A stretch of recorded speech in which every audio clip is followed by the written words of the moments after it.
Lecture number 286 سیرت النبی صلی اللہ علیہ وآلہ وسلم۔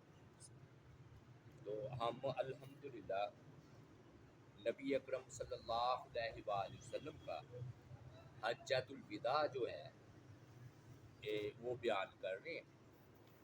الوداع کا مطلب ہے کہ آخری، تو آپ نے پوری زندگی میں ایک ہی بار حج کی اور وہ آخری کی، 4 عمرے کی ہیں پوری زندگی۔ تو حج کی 3 قسمیں تھیں، تو اس میں سے آپ نے حج قران کیا، یہ آپ نے ایک ہی حج کیا تو وہ حج قران کیا۔ حج کی 3 قسمیں کیسے ہیں کہ حج اور عمرہ اکٹھا کیا جائے گا، یا عمرہ اور حج الگ الگ کیا جائے گا، یا عمرہ کیا ہی نہیں جائے گا، صرف حج کیا جائے گا۔ تو اگر حالت احرام میں عمرہ کیا اور پھر احرام نہ کھولا اور 8 ذوالحجہ کو پھر حج کے اعمال شروع کر دیے، مینا کی طرف روانہ ہو گئے، تو اسے کہتے ہیں حج قران۔ قران کا مطلب ملانا، حج اور عمرے کو اکٹھا کر دیا، ملا دیا، ایک ہی احرام میں حج عمرہ بھی کر لیا اور حج بھی کر لیا۔ ہاں، وہ احرام والی چادریں تبدیل بندہ کر سکتا ہے، اس کو دھو بھی سکتا ہے، مطلب وہ احرام کی پابندیوں میں رہے گا۔ دوسرا ہے حج تمتع۔ تمتع کا مطلب ہوتا ہے فائدہ اٹھانا، لطف اٹھانا، فائدہ اٹھانا۔ مطلب یہ ہے کہ ادھر سے گئے، عمرہ کیا، عمرہ کرنے کے بعد احرام اتار دیا، ساری پابندیوں سے آزاد ہو گئے، جو مرضی کرے۔ لیکن پھر جب 8 ذوالحجہ آئے گی تو پھر احرام باندھنا ہوگا، تو اسے حج تمتع کہتے ہیں، فائدہ اٹھانا۔ فائدہ کیوں اٹھایا کہ آپ نے احرام کھول دیا اور پھر آپ نے اپنی بیویوں سے تجارت کر کے، شکار کر کے، جو بھی احرام کی پابندیوں سے آزاد ہو کر آپ نے فائدہ اٹھایا، اس لیے سے حج تمتع کہتے ہیں۔ تیسرا یہ ہے کہ عمرہ ہے ہی نہیں، سیدھا 8 ذوالحجہ کو ادھر ہی سے یا ادھر ہی سے لوگ مینا پہنچ جائیں، تو جب سیدھا مینا پہنچیں گے تو وہ عمرہ تو نہ کیا انہوں نے حج ہی کیا، تو اسے کہتے ہیں حج مفرد۔ اب سوال یہ ہے کہ نبی اکرم صلی اللہ علیہ وآلہ وسلم نے کون سا حج کیا تھا، حج تمتع یا حج قران؟ نبی اکرم صلی اللہ علیہ وآلہ وسلم نے حج قران کیا، یعنی کہ آپ نے ادھر پہنچ کر احرام کی پابندیوں سے آزاد نہیں ہوئے، حالانکہ 4-5 دن رہتے تھے، اتوار، پیر، منگل، بدھ اور جمعرات تک آپ جو ہے نا پابندیوں میں ہی رہے ہیں احرام۔ اب سوال یہ بھی پیدا ہوتا ہے کہ ان میں سے افضل کون ہے، حج تمتع، حج قران یا حج مفرد؟ ہمیں کون سا حج کرنا چاہیے؟ بعض لوگ کہتے ہیں نبی اکرم صلی اللہ علیہ وسلم نے حج قران کیا ہے تو وہ افضل عمل ہے، تو ہمیں حج قران کرنا چاہیے۔ بعض کہتے ہیں نہیں، آپ صلی اللہ علیہ وسلم نے صحابہ کرام کو کہا تھا اگر مجھے پہلے علم ہوتا نا جو بعد میں ہوا ہے تو میں حج تمتع کرتا، چنانچہ آپ نے اصرار کر کے صحابہ کرام کو احرام کی پابندیوں سے آزاد کروایا، اور پھر وہ 8 ذوالحجہ کو انہوں نے حج کا احرام باندھا، جن کو انہوں نے صحابہ کرام نے حج تمتع کیا اور آپ نے حج قران کیا۔ تو صحیح مسئلہ یہ کہ حج تمتع افضل ہے، کیوں؟ اس میں رخصت بھی ہے، آسانی بھی ہے، امت کا فائدہ بھی ہے۔ پھر آپ نے فرمایا جو اگر مجھے پہلے علم ہوتا ہے جو بعد میں ہوا ہے تو میں کیا کرتا، میں بھی حج تمتع کرتا، تو اس لیے حج تمتع کرنا افضل ہے۔ اب جب عمرے سے فارغ ہو گئے، یعنی کہ صفا مروہ کی صحیح کرو تو عمرے سے بندہ فارغ ہو جاتا ہے۔ 2.5 گھنٹے کا کام ہے اگر رش نہ ہو تو، اگر رش ہو تو 9 گھنٹے بھی لگ جاتے ہیں۔ اب ایک ساتھ ہی گئے ہوئے تھے، انہوں کو 9 گھنٹے لگے عمرہ کرنے روزوں میں، انہوں نے عمرہ کیا تو، لیکن اگر رش نہ ہو نیچے ہو تو 1.5-2 گھنٹے کا کام ہے۔ تو اب نبی اکرم صلی اللہ علیہ وآلہ وسلم مکہ میں ایک بلند جگہ تھی جس کا نام تھا ابطح، ادھر آپ نے قیام فرمایا، اور آپ یہ وہ جگہ ہے جہاں سے نا جنوں نے آپ سے جو ہے نا مکالمہ کیا تھا۔ ابطح مقام ہے، ابطح آج بھی جنوں کی وادی کہتے ہیں، اگر آپ ادھر جائیں نا ادھر وہ مشہور ہے۔ جنہوں نے نبی پاک ہاں جنات جس جگہ پر جی وہ ہے ابطح، اور آج وہ جنوں کی وادی مشہور ہے۔ ہاں اگر کوئی جائے نا تو وہ کہتے ہیں ہاں جنوں کی وادی آپ گئے ہیں تو کہتے ہیں نہیں کہتے جائیں ادھر، تو یہ نا وہ ادھر ہی ہے وہ جگہ۔ تو ادھر آپ نے نا پھر اتوار کو، پیر، منگل، بدھ اور جمعرات کی صبح کی نماز کے بعد تک ادھر قیام فرمایا، گویا آپ جمعرات کو مینا گئے فجر پڑھ کے، آپ نے ادھر ہی قیام کیا، ادھر ہی نمازوں کی امامت کروائی ہے، تمام نمازوں کی، اور ایک مرتبہ بھی بیت اللہ کے لیے طواف کرنے نہیں گئے۔ سوال ادھر لوگ کرتے ہیں کہ بھی آخر وہ قریب تھا تو نفلی طواف تو ہو جاتا ہے نا، عمرہ بندہ نہ کرے تو نفلی طواف کرتا رہے، تو کہتے ہیں اس کا ابن حجر اسقلانی رحمۃ اللہ علیہ، یہ ابن حجر اسقلانی وہ ہے جنہوں نے بخاری شریف کی شرح کی ہے، وہ فرماتے ہیں کہ نبی اکرم صلی اللہ علیہ وآلہ وسلم نے نفل طواف اس لیے نہیں کیا کہ لوگ جو ہیں اسے فرض نہ سمجھ لیں،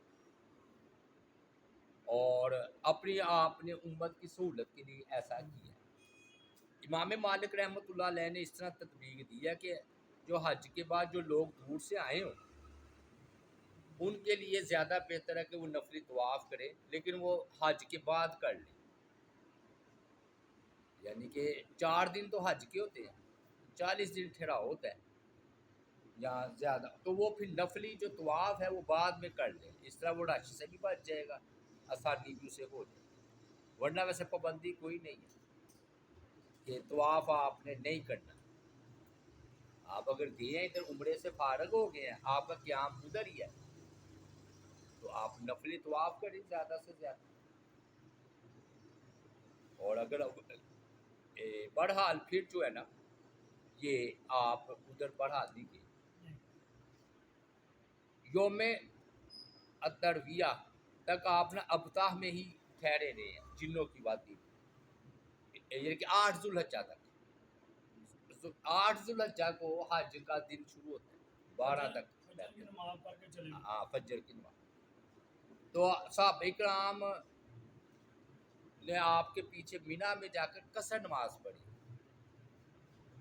میں 2 رکھتے ظہر کی بھی مینا میں 2 رکھتے پڑھی اور عصر کی بھی، پھر مغرب کی بھی اور 3 پڑھی ہیں، اور عشاء کی 2 پڑھی، اسے قصر کہتے ہیں۔ مغرب کی نہیں کرنی، مغرب کی ڈیٹ کیسے کرنی، قصر کا مطلب ہوتا ہے آدھا کرنا، تو مغرب اور فجر کی قصر نہیں ہوتی، فجر کی تو 2 رکھتے ہیں، وہ ہمارے فہیم صاحب جانتے ہیں، وہ ایک مرتبہ کی تشریف لے گئے تو بعد میں آئے تو کہنے لگے کہ میں نے 1 رکعت پڑھی ہے، میں کہوں فجر کی، وہ کیوں کہتے وہ آدھی تو کرنی تھی، پھر میں نے ان کو بتایا کہ بھئی نہیں وہ آپ نے نا فجر کی اور مغرب کی پوری پڑھتے ہیں سفر میں بھی، اور قصر کا مطلب ہے کہ جو 4 رکعت والی ہیں اس کو آپ آدھا کر دیں، 2 رکھتے ہیں۔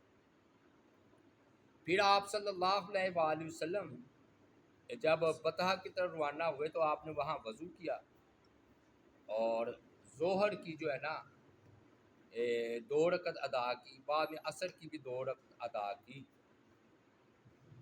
یہ اس وقت کی بات ہے جب آپ ادھر بنا میں نہیں آئے تھے، معلوم ہوا کہ آپ نے ادھر قصر ہی کی ہے، ہاں اگر امام کے پیچھے آپ پڑھیں گے تو پوری پڑھیں گے امام کے پیچھے، لیکن آپ خود ہی امام تھے تو آپ نے 2 رکعت پڑھی تو پھر صحابہ کرام نے بھی پیچھے آپ کے 2 رکعت ادا کی ہے. آپ نے نا سترہ بھی آگے رکھا ہوا تھا، لوگ بہت زیادہ تھے اور سترے کے آگے سے عورتیں بھی اور گدھے بھی گزر رہے تھے. یہ کیوں بیان کیا کہ عورتیں گزر رہی تھی گدھا گزر رہے تھے؟ یہ کہہ دیتے لوگ گزرتے تھے. اصل میں نا یہ اختلاف ہے کہ عورت کا اگر نماز کے آگے سے گزر جائے تو نماز ٹوٹ ہی جاتی ہے، سترا نہ ہو اور گدھا بھی. تو یہ موقع ویسے ٹھیک نہیں ہے، یعنی کہ عورت کوئی بھی گزرے نماز میں نقص آتا ہے لیکن نماز ٹوٹتی نہیں. حضرت عائشہ صدیقہ رضی اللہ تعالیٰ عنہ سے کہا گیا نا کہ بھی عورت کے گزرنے سے، کتے کے گزرنے سے اور گدھے کے گزرنے سے نماز ٹوٹ جاتی ہے. تو انہوں نے فرمایا کہ تم نے ہمیں اس کے ساتھ شریک کر دیا. فرمایا کہ میں تہجد کے وقت آپ کے سامنے لیٹی ہوئی ہوتی تھی، آپ تہجد پڑھتے تھے، پھر میں اٹھ کر کھسک بھی جاتی تھی. مطلب انہوں نے کہا یہ نہیں کوئی مسئلہ، ہاں سترا رکھا ہوا ہے پھر جو مرضی آگے سے گزر پھر کوئی مسئلہ. پھر نا لوگ نا نبی اکرم صلی اللہ علیہ وآلہ وسلم سے بطور تبرک آگے ہوتے آپ کو چھوتے. اصل میں 1,20,000 کا مجمع تھا اور یہ پہلی مرتبہ ایسا ہوا ہے کہ اتنا بڑا مسلمانوں کا اجتماع ہوا، وہ پہلی بار تاریخ اسلام، لیکن اس سے پہلے نہیں ہوا کہ صحابہ کرام یا تابعین کہہ لیں اتنی بڑی تعداد میں اکٹھے ہوئے ہیں. تو روایات مختلف ہیں لیکن اس بات پر ہر کوئی متفق ہے کہ 1,00,000 سے اوپر ہی مجمع تھا. کوئی 90,000 کہتا ہے، کوئی 1,20,000، 24,000 بھی کہتا ہے. لیکن چلیں ہو جاتا ہے اتنا تعداد میں اختلاف، لیکن یہ سمجھ لیں کہ لاکھوں کا ہی مجمع تھا، 1,00,000. اور جب وہ آپ کا ہاتھ پکڑتے اپنے چہرے پر پھیر لیتے اور آپ کا ہاتھ برف سے زیادہ ٹھنڈا اور کستوری سے زیادہ خوشبودار تھا. صحابہ کا ویسے ہاتھ لگاتے تو ایک دم ٹھنڈک سے محسوس ہوتی. نبی اکرم صلی اللہ علیہ وآلہ وسلم بطحا میں تشریف فرما تھے تو آپ نے حضرت علی کو یمن بھیجا تھا نا، پیچھے میں نے بیان کیا تھا. تو حضرت علی رضی اللہ تعالیٰ کو یمن میں پتہ چلا کہ آپ حج کرنے آ رہے ہیں، تو انہوں نے بھی حج کی نیت کر کے آ گئے اور نبی اکرم صلی اللہ علیہ وآلہ وسلم کے لیے وہ قربانی کے جانور لائے تھے. اب وہ پہلے نا فاطمہ کے پاس چلے گئے، حضرت علی رضی اللہ تعالیٰ، دیکھا کہ انہوں نے رنگین یعنی کہ زینت اختیار کی ہوئی ہے، سرما بھی لگایا ہوا ہے. سرما نہیں لگا سکتے لوگ احرام کی حالت میں. تو انہوں نے نا کہا کہ یہ حضرت علی نے نا ان کو ڈانٹا کہ تمہیں کس نے کہا کہ احرام کھولو؟ چادریں نہیں تھی، عورت وہی لباس پہنے گی لیکن سرما نہیں لگایا پتہ چل جاتا. تو کہنے لگی میں تو میرے ابو نے یہ حکم دیا ہے، یعنی کہ نبی اکرم صلی اللہ علیہ وآلہ وسلم. اچھا، فاطمہ کی شکایت لے کر نہ حضرت علی نبی اکرم صلی اللہ علیہ وآلہ وسلم کے پاس پہنچے تو آپ نے فرمایا اس نے تم سے سچی بات کی ہے. ٹھیک بات یہی ہے کہ میں نے ہی اسے احرام کے کھول دینے کا حکم دیا تھا. میں نے آپ کو بتایا نا کہ آپ نے حکم دیا صحابہ کرام کو کہ حجت متو کرے. صحابہ کرام احرام نہیں کھول رہے تھے، وجہ کہ آپ نہیں کھول رہے تھے، اور پھر وہ سمجھتے تھے کہ چلو زیادہ عبادت ہوگی حالت احرام میں، زیادہ ثواب ملے گا. تو آپ حجت تمتع کو اللہ کی وحی کے ذریعے افضل سمجھا تھا آپ نے. تو آپ صحابہ کرام نے جب کہا نا تو فرمایا مجھے اگر پہلے علم ہوتا نا جو بعد میں ہوا تو میں بھی حجت تمتع کرتا. تو یہ مطلب تھا. پھر آپ نے فرمایا کہ علی تم نے کیسے کیا نیت کی ہے؟ احرام باندھتے وقت نیت کرتے نا حج تمتع کی، حج قران کی، حج مفرد کی یا صرف عمرے کی.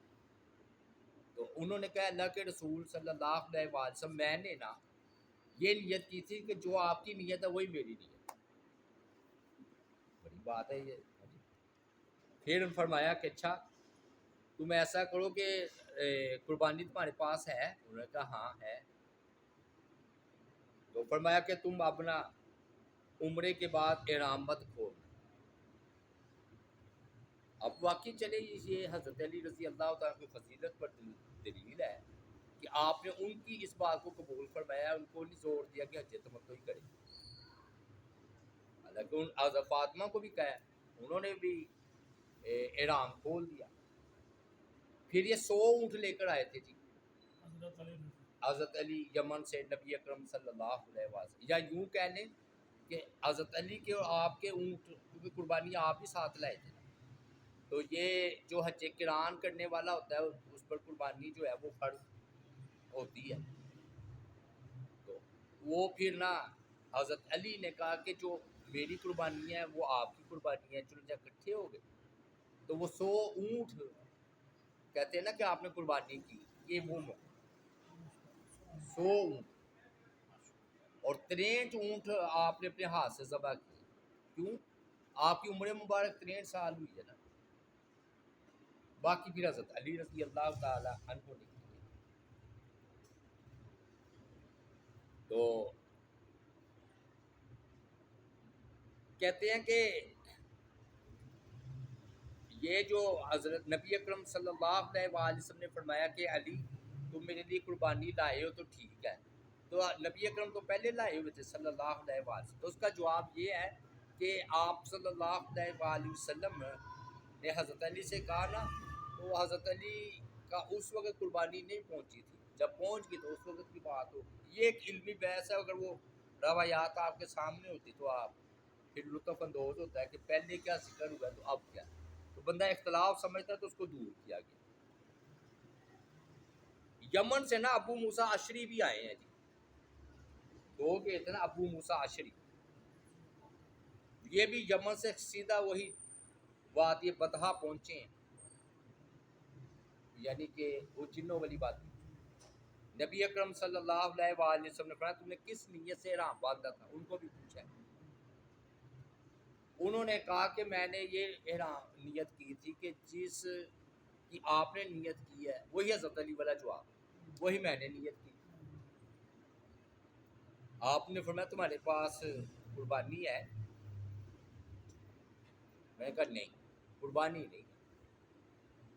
تو آپ نے فرمایا کہ تم اس طرح کرو، عمرہ کرو اور احرام کھول دو، حج تمتع کرو، قربانی نہیں نا ہے. تو پھر یہ انہوں نے جو ہے نا ایسے ہی کی. تو فرماتے ہیں اس کے بعد میں نا احرام کی پابندیوں سے آزاد ہو کر میں اپنی عورت کے پاس گیا تو اس نے میری سر کی کنگھی کی، ابو موسیٰ اشری کہتے ہیں، اور میرے سر کو دھویا. کہتے اب ویسے ایسا نہیں ہو سکتا کہ بندہ کہ میں نے وہی احرام باندھا جو نبی اکرم صلی اللہ علیہ وسلم نے احرام باندھا. سوال ہو سکتا نا کہ اب ہم نیت کریں. کہتے وہ اس لیے کہ شروع ہی میں یا حج کی نیت کرے یا عمرے کی نیت کرے، اب دین مکمل ہو چکا ہے. یہ تو اس وقت نا جب تکمیل ہو رہی تھی تو وہ مبہم انداز چل گیا. اب لو جی 8 ذوالحجہ کی صرف آج بات کر کے بات کو سمیٹ لیتے ہیں.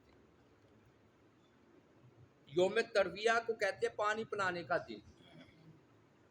پانی پلانے کے دن کا مطلب یہ ہے کہ اس وقت حاجی اونٹوں کو پانی پلاتے تھے. تو یوم ترویہ سراب کا دن 8 ذوالحجہ. اب وہ چکر ہی نہیں رہا اونٹوں والا، تو اس سے لوگوں کا دھیان ادھر نہیں جاتا. اب تو گاڑیاں اور لوگ مینا کی طرف روانہ ہو رہے ہوتے اپنی گاڑیوں میں. وہ راستہ پانی پیاتے ہیں، اب بہت پانی ملا. ہاں وہ پانی پلانے کا. تو جمعرات کی صبح نبی اکرم صلی اللہ علیہ وآلہ وسلم مینا کی طرف روانہ ہوئے، یعنی کہ اس وقت 8 ذوالحجہ جمعرات کی. صحابہ کرام نے احرام کھول دیے تھے، انہوں نے احرام باندھ کر حج کی نیت کر لی.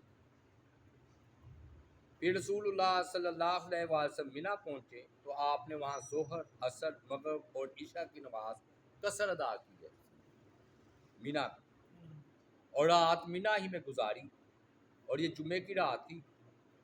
پھر آپ نے صبح کی نماز ادا کی اور ادھر وہی ٹھہرے رہے یہاں تک کہ سورج جو ہے وہ طلوع ہو گیا۔ پھر جابر کہتے ہیں کہ آپ نے 8ویں تاریخ تک ہم نے احرام کھولے رکھا ہے۔ پھر جب ہم نے مکہ کو پیچھے چھوڑ دیا تو حج کا جو ہے نا تلبیہ کہنا شروع کر دیا، لبیک اللہم لبیک۔ تو کہتے ہیں اس کا مطلب پتہ کیا ہوا؟ اس کا مطلب یہ ہوا کہ صحابہ کرام نے حج کا احرام مکے ہی میں پھر پہنا اور حج کی نیت سے ادھر روانہ ہو گئے، یعنی کہ جو میقات سے گزر آیا ہے یا مکہ کا رہائشی ہے تو وہ ادھر ہی سے احرام باندھے گا، کیونکہ آپ یہ نہیں کہ پھر صحابہ کرام ادھر میقات کی طرف گئے ہو اور ادھر سے پھر احرام باندھ کر آئے۔ اور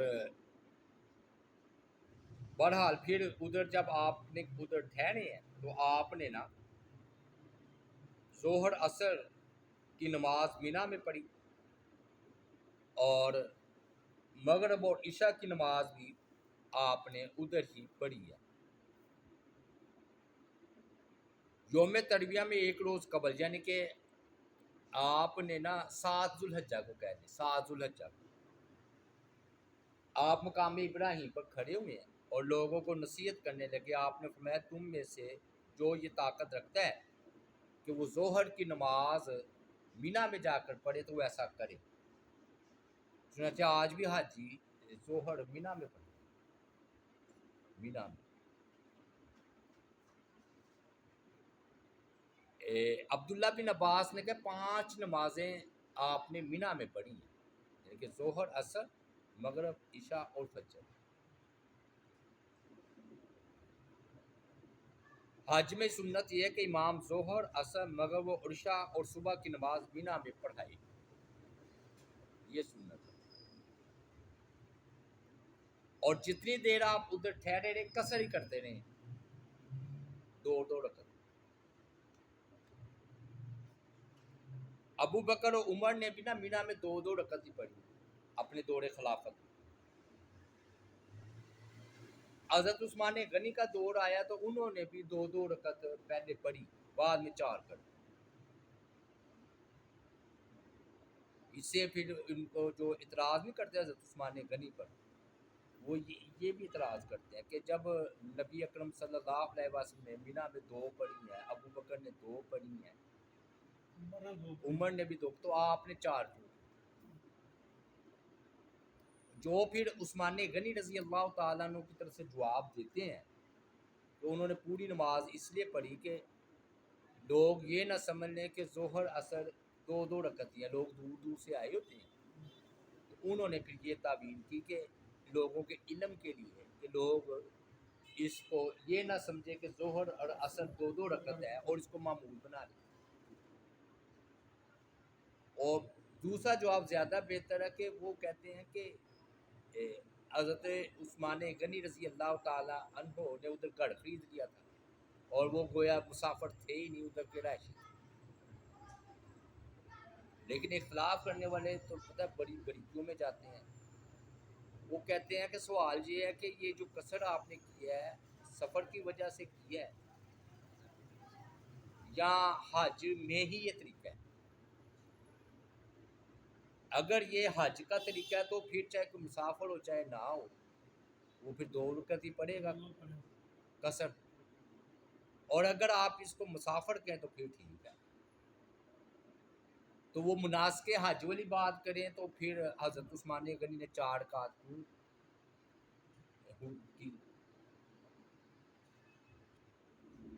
تو بہرحال جی یہ اختلاف چلتا آ رہا چلتا آئے گا۔ یہ ہے کہ عثمان غنی رضی اللہ تعالیٰ نے بہرحال جو بھی ہو ایسا کیا۔ عبداللہ بن مسعود فرماتے ہیں کہ میں نے مینا میں نبی اکرم صلی اللہ علیہ وآلہ وسلم کے ساتھ 2 رکعت پڑھی، حضرت عمر کے ساتھ بھی 2 رکعت پڑھی، یعنی کہ ان کے دور خلافت میں، اور تم ہمارے طریقے سے مختلف ہو گئے ہو، کاش مجھے 4 رکعت کی بجائے 2 رکعت مل جائیں جس میں مجھے شرف قبولیت بخشا جائے کہ اللہ میری قبول کرے۔ اصل میں عبداللہ بن مسعود انکار کر رہے ہیں عثمان غنی کا کہ انہوں نے مینا میں 4 رکعت کیوں کر دی یہ، تو وہ پھر اس کا مطلب ہے کہ سب حضرت عثمان غنی رضی اللہ تعالیٰ عنہ کی بات کو نہیں، اور آج بھی دیکھ لیں 2 رکعت یا ورنہ پھر حضرت عثمان غنی رضی اللہ تعالیٰ عنہ والا معاملہ چلتا نا۔ تو ایک روایت میں ہے کہ سوال کیا کہ آپ پھر ان کی ابتدا میں 4 رکعت کیوں پڑھتے ہیں جب حضرت عثمان غنی مینا میں 4 رکعت پڑھاتے ہیں؟ تو عبداللہ بن مسعود نے فرمایا کہ میں نا کہ کوئی فساد پیدا نہ ہو جائے، تو اس کے باوجود وہ ڈرتے تھے کہ سنت کی خلاف ورزی ہے تو شاید شرف قبولیت نہ ہو۔ تو ہوتا ہے ایسے کہ بندہ کہتا ہے یار اگر میں بھی انکار کروں گا تو شر پھیل جائے گا، تو وہ حضرت عثمان غنی کے پیچھے انہوں نے 4 رکعت پڑھ لی، اور باقی وہ کہتے تھے کاش میں 2 رکعت ہی پڑھوں۔ حافظ ابن حجر اسقلانی فرماتے ہیں کہ عبداللہ بن مسعود نے اپنا عمل اللہ کے حوالے کر دیا کہ یہ غیب کا معاملہ تھا، تو وہ ویسے تمنا کرتے تھے، ڈرتے تھے کہ کاش میں 2 رکعت ہی پڑھ لوں جو میری قبول ہو جائے۔ اچھا، اب وہ اختلاف کا فیصلہ کرتے ہیں کہ اس سے ثابت ہوا کہ اکثر صحابہ کے نزدیک مینا میں نماز قصر ادا کرنا مناسک حج میں سے ہے، اس لیے مینا اور عرفات اور مزدلفہ میں حج کے دوران میں نماز قصر ہی پڑھی جائے گی، یعنی کہ بہت 3 دن ہے نا وہ حج کے، تو قصر ہی ہے۔ ظہر، عصر اور عشاء قصر، نماز فجر اور نماز مغرب پوری ادا ہوگی۔ سلطانیں پڑھنی، ہاں، تاہم مغرب کی سنتیں ادا نہیں کی جائیں گی۔ فجر یا پڑھنی ہے ہاں جی، فجر بھی پڑھیں۔ ہمیں رسول اللہ صلی اللہ علیہ وآلہ وسلم مینا میں 2 رکعت پڑھائی، اتنی کثرت میں لوگ موجود تھے کہ اس سے پہلے اور بعد میں کبھی اتنے نہیں ہوئے، اور ہمیں امن بھی نصیب تھا۔ اور یہ روایت ہے حارثہ بن وہب سے، اور امام ابو داؤد نے اس کو بیان کیا۔ اچھا، ادھر میں آپ کو نکتہ بتاؤں، بعض اوقات نا لوگ کہتے ہیں کہ ایک ہی حدیث ہے، اس صحابی نے بھی بیان کی، اس صحابی نے بھی بیان کی، اس صحابی نے بھی بیان کی، تو محدثین سب کو بیان کرتے ہیں، اور ان کے نزدیک 3 حدیثیں ہوتی ہیں، وہ ہمارے نزدیک ایک ہے۔ جیسے عملوں کا دارمدار نیتوں پر ہے، یہ ہمارے نزدیک ایک حدیث ہے، ہمارے نزدیک عوام، لیکن ان کی سندیں اتنی مختلف ہیں، تو وہ جتنی سندیں ہوں گی نا، جتنے صحابہ سے ملی ہوگی، وہ اتنی ہی وہ حدیثیں ہوں گی۔ اس لیے امام بخاری رحمۃ اللہ علیہ کو کہتے ہیں کہ ان کے اتنی لاکھ حدیثیں یاد، وہ متن لاکھوں میں نہیں تھا، متن یعنی کہ موضوع، بلکہ وہ سندیں مختلف تھیں۔ اچھا، سند مختلف ہونے کا یہ ہے کہ بعض اوقات کوئی مسئلے کی طرف ہی رہنمائی کرتے ہیں۔ اصل میں یہ جو تھے نا کہنا چاہتے ہیں کہ حارثہ سے لے کر آئے نا یہ روایت کہ نبی اکرم صلی اللہ علیہ وآلہ وسلم نے ظہر، عصر، عشاء قصر ادا کی ہے مینا میں، ٹھیک ہے؟ تو یہ حارثہ رضی اللہ تعالیٰ عنہ لے کر آئے ہیں حدیث۔ اب امام ابو داؤد حارثہ رضی اللہ تعالیٰ عنہ سے کیوں لائے ہیں؟ اس لیے وہ یہ بتانے کے لیے کہ یہ حج کا حصہ ہے، قصر سفر کا حصہ نہیں، کیونکہ حارثہ مقامی تھے، مسئلہ ثابت ہو گیا۔ یعنی کہ اگر آپ نے کہنا ہے کہ یہ سفر کی وجہ سے قصر تھی، تو آپ جو صحابہ مدینہ سے آئے تھے ان پر یہ باقی لاگو ہو جائے گی بات. ایک ہی چیز کے دو زاویے قصر سے دیکھیں گے تو وہ صحابہ کرام قصر کر رہے تھے سفر کی وجہ سے. لیکن اب یہ کہہ رہے ہیں ادھر انہوں نے خلاصہ بیان کیا کسی صحابی سے پوری نماز پڑھنا ثابت نہیں، حالانکہ ادھر مکہ کے رہائشی بھی تو تھے. تو اس لیے یہ جواب دینا یہ چاہ رہے ہیں یہ کہ یہ قصر کرنا حج کا ہی حصہ ہے، سفر وجہ نہیں. لیکن وہ پتہ کیا ہے، وہ بات اس طرح بھی بن جائے گی نا کہ اگر امام مسافر ہو اور وہ قصر کرے گا تو دوسرے بھی قصر کریں گے. اب جب کہ نبی اکرم صلی اللہ علیہ وسلم قصر کر رہے تھے اور آپ تو مسافر تھے، تو اس وجہ سے انہوں نے بھی قصر کی. یہ جواب بن جائے گا اگر کسی نے دینا ہو. لیکن اگر وہ مناسک حج والی بات کی جائے تو پھر یہ جواب ہے کہ بھی قصر والی سفر کی وجہ سے حج کی وجہ سے قصر کی ہے. اللہ تعالیٰ سے دعا ہے جی اللہ تعالیٰ عمل کی توفیق عطا فرمائے. وما علینا الا البلاغ.